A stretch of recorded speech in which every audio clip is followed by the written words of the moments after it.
Hi hello welcome to Sai collections అండి. ఈరోజు మన ముందుకు వచ్చించు కస్టమర్ రివ్యూ అండి.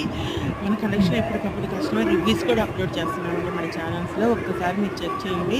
అండ్ ఇప్పుడు వరకైతే మన సబ్స్క్రైబర్స్ ఎవరైతే ఉన్నారో వాళ్ళందరికీ చాలా చాలా థ్యాంక్స్ అండి. ఇప్పుడు శ్రావణ మాసం డిస్కౌంట్ సేల్స్ జరుగుతున్నాయండి. మన ఛానల్లో గివ్ అవే అనౌన్స్మెంట్స్ కూడా అవైలబుల్ ఉన్నాయండి. దానికోసం మన సబ్స్క్రైబర్ అయ్యి ఉండాలి. ఖచ్చితంగా కామెంట్ చేయాలి. అంటే మనం పెట్టే ఐటమ్ గురించి కానీ దేని గురించి కానీ బెస్ట్ కామెంట్ సెలెక్ట్ చేసుకొని మీకు వితిన్ 24 అవర్స్లో చేస్తే మీకు బెస్ట్ కామెంట్ మేకర్ ద్వారా సెలెక్ట్ చేసి మీకు గిఫ్ట్ అనేది పంపించగలుగుతాము. ఇంకోటి వచ్చేసి ఏంటంటే మన కలెక్షన్స్కి వ్యూస్ అయితే వస్తున్నాయి ఫ్రెండ్. మన ఛానల్ని సబ్స్క్రైబ్ చేసుకుంటే మరిన్ని కలెక్షన్స్ మీకు చాలా చాలా తక్కువ ప్రైస్లో అందజేస్తామండి. మనది డైరెక్ట్ ఫ్యాక్టరీ ప్రైసెస్ అండి. డీలర్షిప్ తీసుకొని ఫ్యాక్టరీ ప్రైసెస్కి మేము హోల్సేల్ ప్రైసెస్కి మీకు ఇస్తున్నామండి. మధ్యలో మార్జిన్స్ కానీ అలా ఏమీ ఉండదండి. రీసెల్లర్స్ ఎవరైతే ఉన్నారో జాయిన్ అవ్వచ్చండి. వాట్సాప్ లింక్స్ డిస్క్రిప్షన్లో అవైలబుల్ ఉన్నాయండి. డైలీ అప్డేట్స్ కోసం జాయిన్ అవ్వచ్చు. Okay friends, thank you.